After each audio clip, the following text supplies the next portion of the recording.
Creepypasta presents Monstruo, written by the dead canary.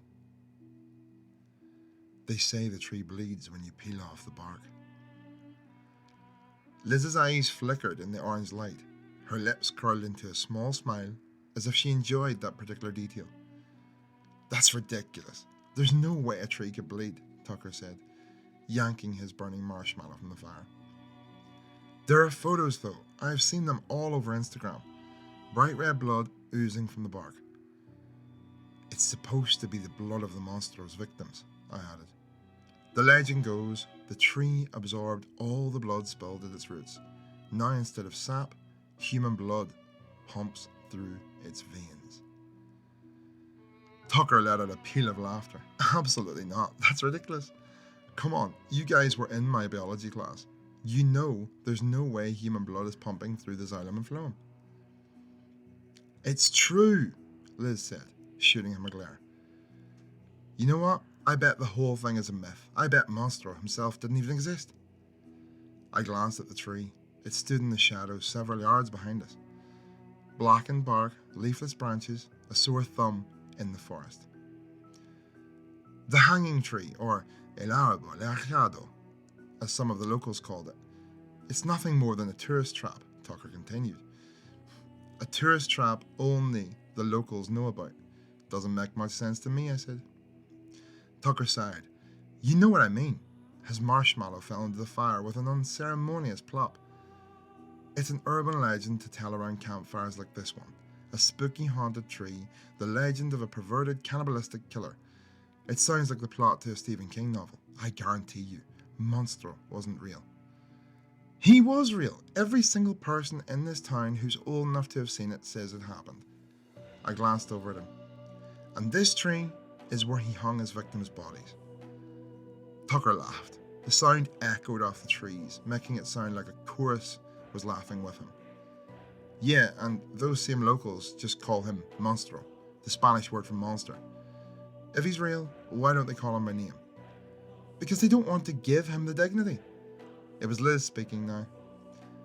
The smile had faded from her face. She scooted closer to the fire. The black shadows faded from her face. He did such terrible things. Referring to him by name would only glorify that. That's a clever lie, but it doesn't fool me. I shifted closer to Tucker, who was plucking another marshmallow from the bag. Come on, Tucker. Ever notice how this part of town is basically abandoned? And no one ever builds in the empty lot a few feet over, even though it's dirt cheap. I laughed. The things Monstruo did are so terrible that even money won't get anyone near it. So terrible, so terrible. That's what I keep hearing. Yeah, funny how I've never heard any details or facts. You want facts? I'll give you facts. He killed 17 men, women, and children. And you do a hell of a lot of disrespect to those people when you claim he didn't exist. Liz nodded, her dark eyes glancing at Tucker. Look, I'm not trying to disrespect anybody. I'm not done. My voice cut through the cold air like a knife. Tucker jumped. He didn't just abduct and kill those people. It was a lot worse than that. Tucker's marshmallow burned and crackled. Liz shuffled her feet across the dry leaves. He led each victim blindfolded to the tree. I glanced down from their faces and into the blinding flames. Then he killed them and strung their bodies up in the tree as if they were trophies to show off. Liz's eyes shone brightly in the orange glow.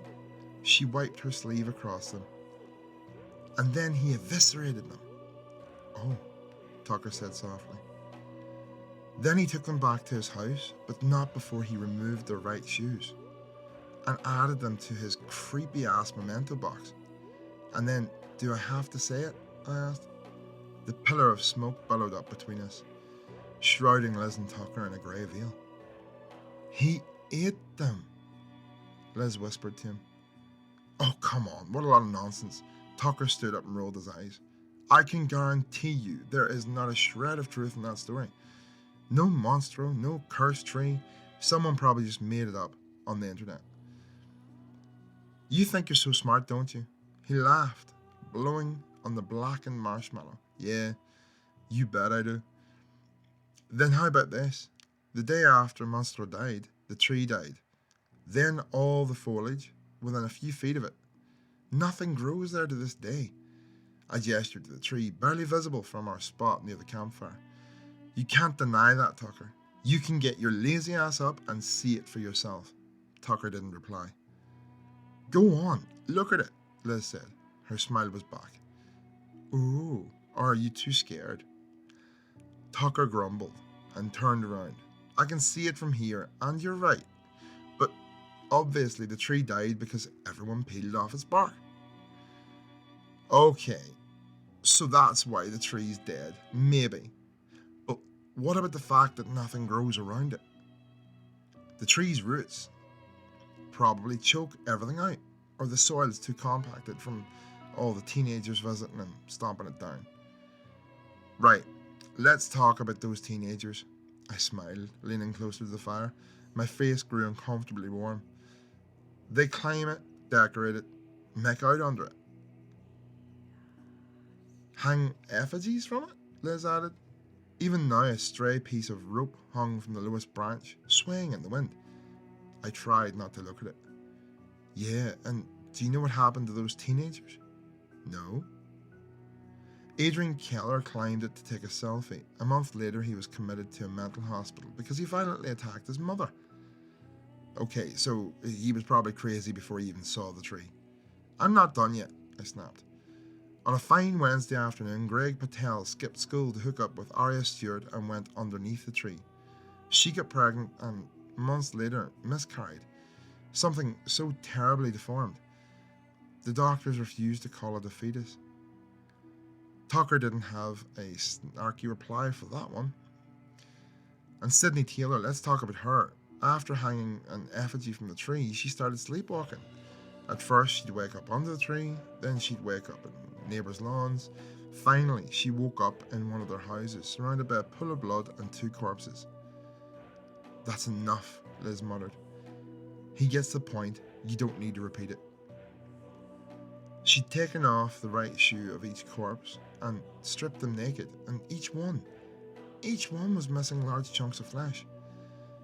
When doctors pumped her stomach, they found... John, okay, you've made your point, Liz snapped. A thick silence fell over the 3 of us. Finally, Tucker said, I still don't believe it. So touch the tree then, Liz shot back. We'll write you at the sanitarium. We promise. Right, John? I raised my eyebrow at her. Fine, I will. Tucker heaved himself up off the ground. With heavy footsteps, he started into the darkness. Shoot, I didn't think he'd actually do it. Wait, Tucker! I followed them through the trees. Soon enough, the 3 of us were standing before the hanging tree. Swaths of bark were peeled off, and thick sap, almost blood-like, oozed from the wounds. The bits of rope swayed in the wind. Initials and hearts were carved all over the bark that was still intact. I noticed a faint marking that read, Greg and Arya, near the roots, and my heart dropped. Tucker, please don't do it. Tucker stood in the border of the dead circle, where the weeds and shrubs dwindled into sticks, leaves, and rotten mud. His arm was stretched out, his fingers inches from the trunk. Tucker, I was just joking, don't do it. Liz tugged at the sleeve. Relax, Liz, it's just a tree. Of course, Tucker was going to do it now. He'd always had a crush on her. No way he'd pass up this chance to impress her and be some sort of macho man. Tucker, please don't. Liz looked at me expectantly, as if she expected me to come to dissuade him. I was silent. Come on, let's just go to sleep. This whole idea was dumb. I want to touch the tree, Liz. Tucker took a step forward. I want to prove to you that I'm right. That this whole thing is an elaborate hoax. He took another step forward, arm outstretched. No! Liz grabbed his shoulders, but it was too late. His fingers pressed into the bark. When he pulled them back, rust-red sap covered them. Liz stepped forward, eyes brimming with tears. No, this is all my fault. Now you're going to go crazy and kill people and... Get a hold of yourself, Liz, Tucker said. It's just a tree and a dead one at that. The 3 of us walked back to the tent in silence. Tucker handled the fire. I cleaned up a bit around the campsite. By the time I got inside, Liz was already asleep. Only her messy hair poked out from the sleeping bag. I opened my own sleeping bag, snuggled in, and closed my eyes. I jolted awake. For a second, I couldn't place where I was. It was cold, colder than I'd remembered it being that evening. I fumbled through the darkness for my cell phone. 2:06 a.m. The light from my phone lit the inside of the tent. I saw Liz sleeping peacefully in her bag. Her mouth hung slightly open, a wet spot of drool under her pillow. The other sleeping bag was empty. "Tucker," I said softly at first. No reply. "Hey, Tucker," I called. Liz stirred next to me. I slowly stood up, careful not to rustle the sleeping bag too loudly. With one hand, I peeled back the entrance of the tent. Everything was pitch black. I pressed the flashlight button on my phone. It lit the clearing in a bright white glow. The charred remains of our campfire, depressions in the dirt where we left our folding chairs. And in the distance, a silhouette standing right under the tree, facing away from me. "Tucker!" I shouted, running towards him. I stopped a few feet away. He didn't turn around. "Tucker, are you okay?" Silence, save for a schlick, schlick sound. I grabbed him by the shoulders. "Tucker, what?" I stopped. The entire tree was covered in carvings, hundreds of them, all in Tucker's handwriting, all of the same word: Liz. "Tucker, hey, are you okay?" As if waking from a deep sleep, Tucker jolted and glanced around. Yeah, I'm fine." He glanced at the trees. "Why am I out here?" "Doesn't matter. Come on, let's get you back to the tent." I didn't sleep a wink the rest of the night. Liz and I were incredibly worried about Tucker, but days and then weeks passed without incident. We began to believe that the hanging tree really was just a tree, and he was right all along. Until that fateful Saturday night. I was sitting in my house, eating a late dinner alone, when someone knocked on the door. Thump, thump, thump. I jolted upright. "Who's there?" I yelled, glancing at the deadbolt locked. Thump, thump. "It's me, Liz. Open up." Her voice warbled with emotion. My heart sank. Something was terribly wrong. "Liz, are you okay?" I called as I hurried to the door. "I'm okay. Just open the door, John. I need to tell you something." I grabbed the doorknob, yanked it open. "Don't move." Tucker stood next to Liz on my porch, smiling. The barrel of a gun poked against her skull. He slowly turned it so that it pointed at me. "I'm so sorry," Liz said to me, starting to sob. "I didn't want to, but he said he'd shoot me if I didn't." I panicked. "I'm so sorry." Tucker motioned for me to step forward. "Come on, John. Or are you scared?" Okay, calm down, I'm coming." I held up my hands and stepped into the cold. Tucker grinned. "In the car," he said. "Back seat, both of you." I climbed into the back seat. Liz cried against my shoulder. "I'm so sorry," she kept repeating over and over. I felt numb, like I was watching a terrible movie, watching a scene unfold in front of me, utterly powerless to stop it. The car tore through the night. My shoulder hit the door hard as we made turn after turn. "Where are you taking us?" I asked, trying to keep my voice as calm as possible. He didn't reply, but I didn't have to wonder long. Soon enough, I saw the empty lot approaching. The forest rose up behind it, shrouded in shadow. "You're taking us to the hanging tree, aren't you?" Silence, save for Liz's soft sobs. He drove right across the empty lot, through the weeds and shrubs. We skidded to a halt at the forest edge. "Out!" Tucker grunted as he swung the door open. We trudged through the forest in silence. My feet rhythmically crunched the dry leaves and sticks with each step, like a clock ticking down to the moment of our death. We stopped in front of the blackened tree. Its branches twisted and crossed the indigo sky. A cold wind blew. The shreds of rope swayed. "Stand over there," he commanded Liz. "Why are you doing this?" she cried. "He doesn't know what he's doing, Liz. He's sleepwalking." "I'm not sleepwalking," Tucker snapped towards me, his blue eyes wild and dark. "I'm not doing this because some cursed tree infected me. I'm doing it because 2 of my friends betrayed me." "What are you talking about?" Liz shouted. "Oh, come on, what do you think I am? Some kind of idiot?" He reached into his bag and pulled out a length of thick rope. "I don't know what you're talking about." "Oh, don't act so innocent," he spat. "You and Liz have been hooking up behind my back for weeks, when you knew I was in love with her." "That's not true," Liz said softly. "Oh, don't deny it. And then you take me for some kind of idiot just because I don't believe in a cursed tree. What kind of friend does that?" He grabbed me roughly by the waist. In one swift, strong motion, he looped the rope around my shoulders. A fitting punishment for a fitting crime, don't you think? I tried to wriggle free. I thrashed and kicked and shouted, but Tucker, standing 6 inches taller, had all the leverage. I didn't have a chance. After fumbling with a knot, he looped the rope over the lowest branch and tugged. My feet left the ground. Slowly, inch by inch, I was hoisted up the tree. The blackened, leafless branches came closer into view. And then I noticed the scratches. Hundreds of them, white like scars covering the bark. Desperate, anguished, human. "Monstruo didn't hang dead bodies from this tree," I muttered. Liz looked up at me, eyes wide. "He hung them alive." I tore my eyes away from the bark. Below me, Tucker was looping the rope around Liz.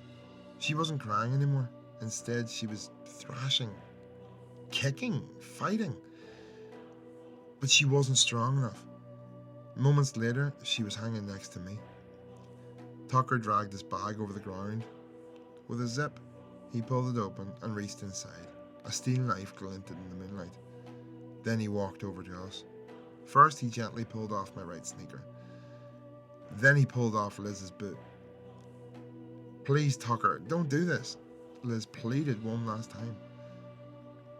I remained silent instead. I wriggled against the rope, jumped, thrashed, tried everything in my strength to get free. The rope began to loosen. Liz met my eyes. I tried my best to make a face at her to signal what I was doing. Catching my drift, she put her plan into action. "Tucker, listen, I've only ever liked you, not him." She forced a smile. "Look at me. Tucker, I'm telling the truth."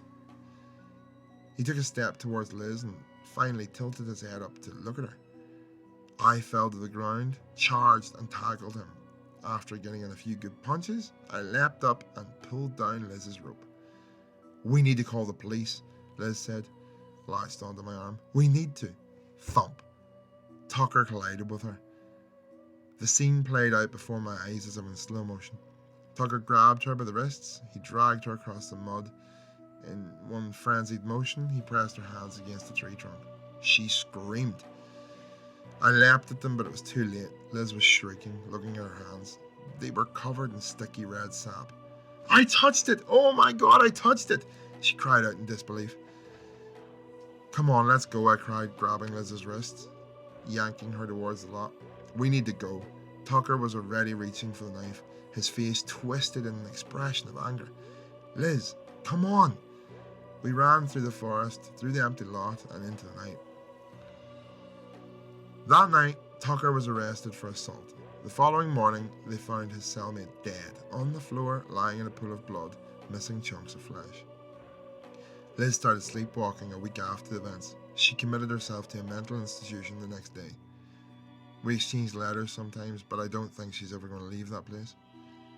So that's my experience with the hanging tree, and listen, I'm not telling you this tale to scare you. I'm telling you because I need your help. A week ago, builders broke ground on the empty lot. As we speak, they're cutting down bits of the forest, including the hanging tree, to build a daycare centre. Toddlers and caregivers will be on that cursed ground, learning, playing, growing, utterly unaware of the darkness that once stood in its place. Maybe everything will be fine, but if Tucker and Liz are any indication, it won't. I've called everyone on the city council. I've spoken to the mayor. I've tried getting through to the daycare company. I've even tried protesting in the streets. Nothing helped, and no one believed me. So now I'm telling you. If you live near El Bosque, Texas, do everything in your power to put a stop to it.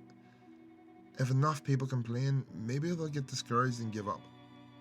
If not, well, I won't be here to see it. I've done my part, and I've got enough blood on my hands already. I'm leaving town tomorrow. God help us all.